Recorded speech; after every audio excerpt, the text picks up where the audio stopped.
గత జన్మలో మనం ఎవరం, మనం ఏ జన్మ ఎత్తాం, ఈ జన్మ ఎందుకు ఎత్తాల్సి వచ్చింది, దీని తర్వాత నెక్స్ట్ జన్మలో ఏమవబోతున్నాం అంటే గత జన్మ, ప్రస్తుత జన్మ, వచ్చే రాబోయే జన్మ, ఈ 3 జన్మలకి ఒక సీక్వెన్స్ ఉంటుందన్నమాట.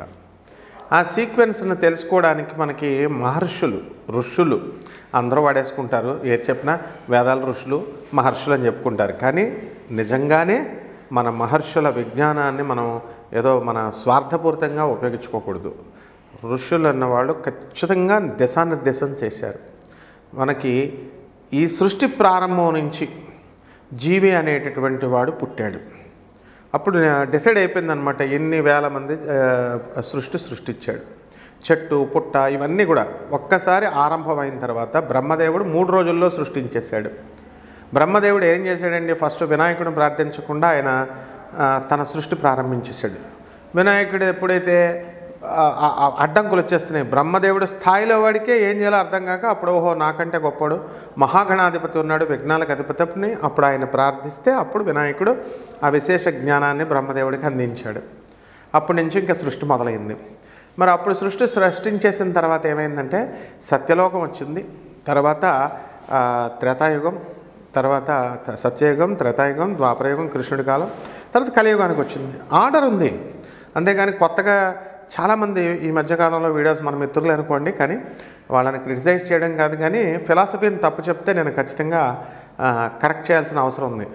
ఎందుకనంటే ఇప్పుడు ఇది మొదటి జన్మ అనేది తప్పు అనమాట. ఇది మొదటి జన్మ మనకు తెలుస్తుందా అన్నాడు, అది చాలా తప్పది. ఎవరికి మొదటి జన్మ కాదు ఇది. It is a continuous process, అవిచ్ఛిన్నంగా కంటిన్యూస్గా వెళుతుంది.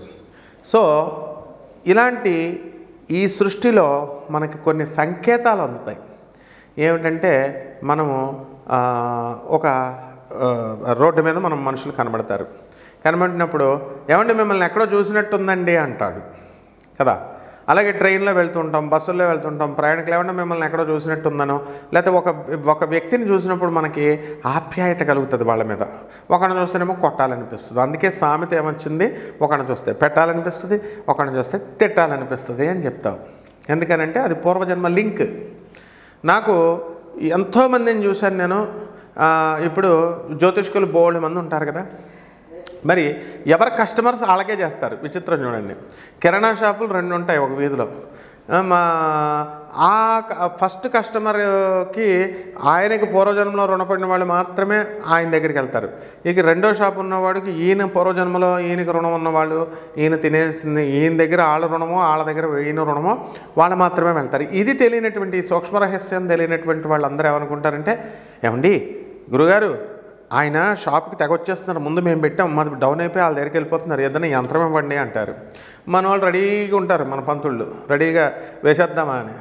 అందుకని యంత్రం వేసేస్తాం, లేకపోతే వశీకరణ పూజ చేసేస్తామంటారు. కానీ నువ్వు ఎన్ని యంత్రాలు చేసినా, ఎన్ని పూజలు చేసినా, ఎంత చేసినా వాడు అక్కడికే వెళ్ళిపోతాడు. కాబట్టి ఇది ముఖ్యంగా ప్రజలు తెలుసుకోవాలి. చాలామంది లక్షల రూపాయలు పోగొట్టుకుంటున్నారు. ఇది అవతలాడికి చెక్ పెట్టడం కోసం మా దగ్గరికి ఆకర్షించేలాగా చేయండి, ఏదో యంత్రం పెట్టండి అని. చాలా తప్పు అనమాట. ఎందుకంటే రుణానుబంధం ఉంటుంది. రుణానుబంధ రూపేణ పశుపత్ని సుతాలయం, మన ఇంట్లో పెళ్ళాము, పిల్లలు, మన ఇంట్లో పెంచుకునే పిల్లులు, కుక్కలు, కోళ్ళు అన్నీ ఇవన్నీ కూడా రుణానుబంధమే అనమాట. రుణం అయిపోగానే మనకు ఫటక్మని కట్ అయిపోతారు వాళ్ళు. ఒక్కొక్కడికి 8 సంవత్సరాల నుంచి బుర్ర తినేసే వాళ్ళు ఉంటారు. బుర్ర తినేసి రోజు డైలీ ఫోను ఇలా చేసిన తర్వాత వాళ్ళు సడన్గా కట్ అయిపోతారు, లేదా మనమే కట్ చేసేస్తాం, అంతే అక్కడితో రుణం అయిపోద్ది అనమాట. కాబట్టి ఇవన్నీ కూడా ఈ ట్రైనుల్లో కానీ, బస్సుల్లో కానీ, మనం నడిచినప్పుడు కానీ ఎక్కడైనా సేమ్ టు సేమ్ ఏమండి మిమ్మల్ని చూసినట్టుందండి అంటాం. అది ఏదో సరదాగా అన్నారని మనం పేలవంగా తీసుకుంటాం. కాదు, పూర్వజన్మ లింక్. కొంతమంది ఒకరిని లవ్ చేసేస్తారు, ఒకరిని లవ్ చేసేసి సడన్గా వాళ్ళు కట్ అయిపోతారు, వేరే వాళ్ళు పెళ్లి చేసుకుంటారు. వాళ్ళు లవ్ చేసినట్టుతో అక్కడితో లింక్ కట్. ఇంక మళ్ళీ కొత్త వేరే వాళ్ళతో పెళ్ళి అవుతుంది. ఇక్కడ లవ్ లేదు, గివ్ లేదు, వేరే వాళ్ళతో పెళ్ళి అవుతుంది. ఇది కంటిన్యూ అవుతుంది రుణం. ఈ అమ్మాయి ఫలానా వాడిని లవ్ చేసిందన్న విషయం తెలిసి కూడా ఈ రుణానుబంధం ఉన్నటువంటి వ్యక్తి కంటిన్యూ అవుతాడు. మాకు తెలిసినటువంటి వాళ్ళల్లో ఒకళ్ళు ఏం చేశారంటే, ఒక లవ్ మ్యారేజ్ చేసుకున్నారు, చేసుకుని కొంతకాలం తిరిగిన తర్వాత వాళ్ళ అమ్మ వచ్చి విడగొట్టేసింది. ఇదే ఫస్ట్ మ్యారేజ్. సెకండ్ మ్యారేజ్ అని చెప్పి చెప్తుంటే ఎవడో పెళ్లి చేసుకోవట్లే. ఫస్ట్ మ్యారేజ్ అని చెప్పి పెళ్లి చేసేసింది బ్రహ్మాండమైన వాళ్ళకి చక్కగా పిల్లలు కూడా పుట్టేశారు. వాళ్ళు ఇంకా భ్రమలోనే ఉంటారనమాట. ఫస్ట్ మ్యారేజ్ అబ్బా మేము చేసుకున్నామని, కానీ సెకండ్ మ్యారేజ్ ఆల్రెడీ అది విడిపోయిన స్టోరీ, ఎవరూ చెప్పలేదు. విచిత్రం ఏంటంటే చిన్నది ఉంటేనే నోట్లో నువ్వు గుంజు లేకుండా అందరూ చెప్పేస్తారు. కానీ ఆ అమ్మాయి విషయం చూసినప్పుడు నాకు చాలా ఆశ్చర్యం వేసింది. ఏంటంటే పూర్వజన్మలో అమ్మాయి పుణ్యం చేసి ఉండొచ్చు. మరి ఇలా అనేక రకాల రుణానుబంధాలు.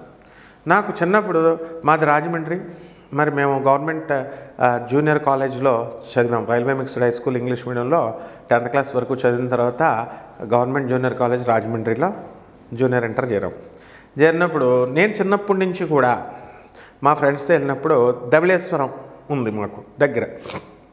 మా ఫ్రెండ్స్ కొంతమంది ధవళేశ్వరంలో ఉన్నారు కాబట్టి అక్కడ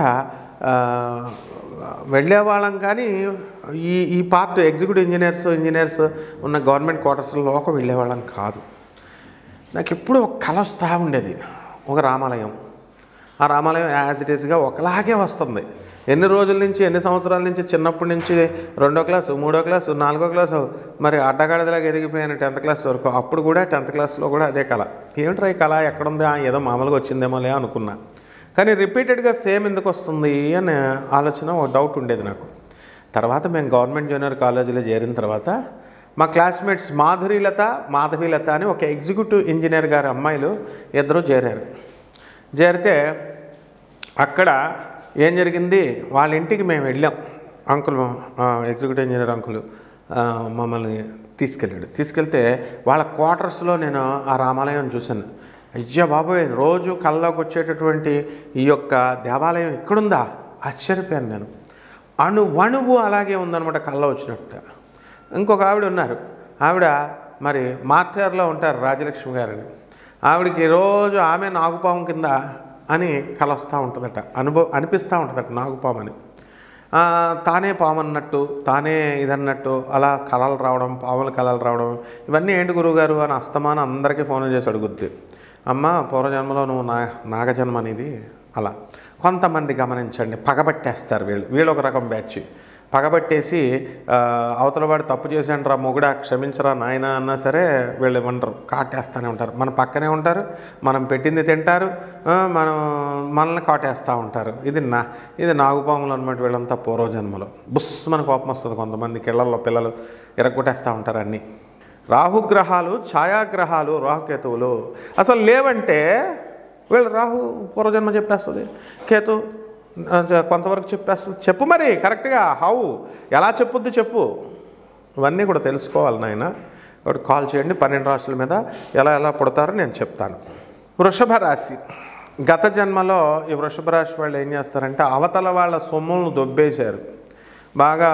వాళ్ళు ఇతరుల భోజనాలు పెడుతుంటే చాలామంది పారాసైట్స్కి వెళ్ళిపోతారు. భోజనాల టైంకి వెళ్ళి కష్టపడరు. అవతల నోటి దగ్గర ఉన్నాయి పాపం, వాడి కష్టార్జితం కూలి పని చేసుకున్నటువంటి వాళ్ళని మోసపూరిత మాటలతో వీళ్ళంతా కూడా ఎత్తుకుపోతారు. సో ఇటువంటి వాళ్ళంతా కూడా ఎద్దు జన్మలా ఇస్తాడు. ఏంటంటే వాళ్ళని ఎంత కదిలించినా సరే వాళ్ళు కదలరు అనమాట.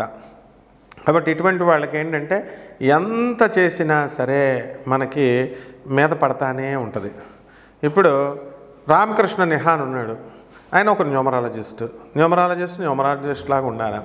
మరి ఆయన జాతకాలకు వచ్చాడు. నెహ్రూ కాలం నుంచి మాకు తెలుసు. నెహ్రూ చచ్చిపోయాడు, వాళ్ళ కొడుకు డాక్టర్ నెహ్రూ మా స్నేహితులు, పెద్ద అంకులే మా స్నేహితుడు. మరి ఆయన చెప్తుంటే మరి మా చిర్రావూరు వచ్చాడు, మెచ్చుకోవాలి మా చిర్రావూరిని. ఇలా వచ్చి కామెడీ చేస్తూ ఇలా చూస్తున్నాడు. అంటే రామకృష్ణ నిహాన్ లాంటి వాళ్ళంతా కూడా ఈ రాశిలో పుడతారు, వృషభ రాశిలో. ఈ ఎగ్జాంపుల్స్ ఎందుకు చేస్తున్నాం, ఏమీ జోకులు కాదు, తమాషాలు కాదు ఇవన్నీ కూడా. ఆయనేం చిర్రావూరు గారు రామకృష్ణ నిహాన్ గారిని ఏమీ అవమానించట్లేదు, అలాగే రామకృష్ణ నిహాన్ గారు ఏమీ బాధపడట్లేదు, లేదా చిర్రావూరు గారిని ఏమీ ఇచ్చేయట్లే. ఎగ్జాంపుల్స్ అన్నమాట ఇవన్నీ కూడా. ఏంటంటే ఎవరు చేసే పని వాళ్ళు చేయాలి. ఓకే, ఏ ఫీల్డ్లో ఉన్నవాళ్ళు ఆ ఫీల్డ్లో చేయాలి. అంటే కుక్క చేసే పని గాడిద చేస్తే ఏమవుద్ది, ఒక యజమాని మీద అలిగి ఒక కుక్క ఏం చేస్తుందంటే పడుకుంటుంది. నేను దొంగోడు పడతాడు, దొంగోడు పడినా సరే నేను మొరగను, నాకు తిండి సరిగ్గా పెట్టట్లేదంటే ఆ గాడిద ఏం చేస్తుంది, అది బేరమని అరుస్తుంది. అదేంటి యజమానికి నువ్వు ద్రోహం చేస్తున్నావు, నేను మేలు చేస్తానని గట్టిగా అరుస్తుంది. అరిస్తే అర్ధరాత్రి 1 గంటకి 12 గంటలకి గాడిద అరిస్తే ఏమనుకుంటాడు యజమాని, చాకలవాడు. వచ్చి కర్ర పెట్టి దాన్ని కొట్టేస్తాడు, చచ్చిపోయింది అది. అదే కుక్క అరిస్తే దొంగ అనుకుంటాడు, గాడిద అరిస్తే దొంగ అనుకోడు. ముల్లపూడి మాత్రమే మాట్లాడాలా.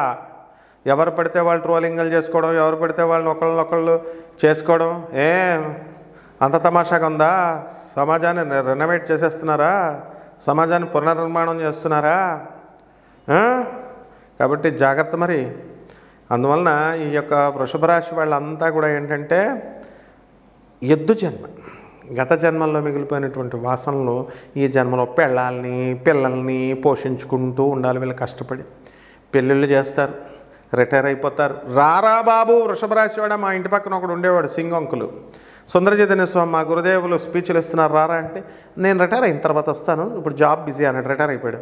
మా పెద్ద కొడుకు పెళ్లి చేసిన తర్వాత వస్తానని, ఆడికి పెళ్ళి అయిపోయింది, మనమలు పుట్టేశారు. ఆ మనమల్ని చూడాలా, తర్వాత వస్తాను. ఏంటో ఒక సత్సంగం రావడానికి ఈ లోపల ఆంటీ పోయే, తర్వాత అంకులే పోయే. కాబట్టి ఆధ్యాత్మిక మార్గంలో ఎవరైనా సరే వెంటనే రారా బాబు గురువు దగ్గరికి అంటే రావాలి. అందరూ ఎవరు పడితే వాళ్ళు గురువులు అయిపోదామనే అంటే ఇంకా సీనియారిటీ చిన్నప్పటి నుంచి కాల్పిసుకుడు సుందర చైతన్య స్వామి, పురాణ పండిత రాధాకృష్ణమూర్తి గారి, మా గణపతి సత్యనారాయణ స్వామి ఏం ఉండవన్నమాట. ఎవరు పడితే వాళ్ళు గురువులు అయిపోవచ్చు, ఎవరు పడితే వాళ్ళు ఉపన్యాసాలు చెప్పచ్చు. నో, చెప్పకూడదు. శాస్త్రాన్ని శాస్త్రంలాగే చెప్పాలి. ఇదే మహాపాపం. శాస్త్రాన్ని శాస్త్రంలాగా చెప్పనటువంటి వాళ్ళంతా కూడా ఎలా పుడతారు? ఇలా పుడతారన్నమాట. ఈ రాశిలో పుడతారు. ఎద్దు వాళ్ళు ఎన్ని తిట్టినా ఎన్ని చేసినా ఏం ఉండదన్నమాట. కదలిక ఉండదు. కాబట్టి ఈ రాశివారు కొన్ని పనులు చేయాల్సి ఉంది. బ్రహ్మాండంగా సమాజాన్ని నిర్మాణాన్ని చేస్తారు. ఏం పర్వాలేదు, చేయండి.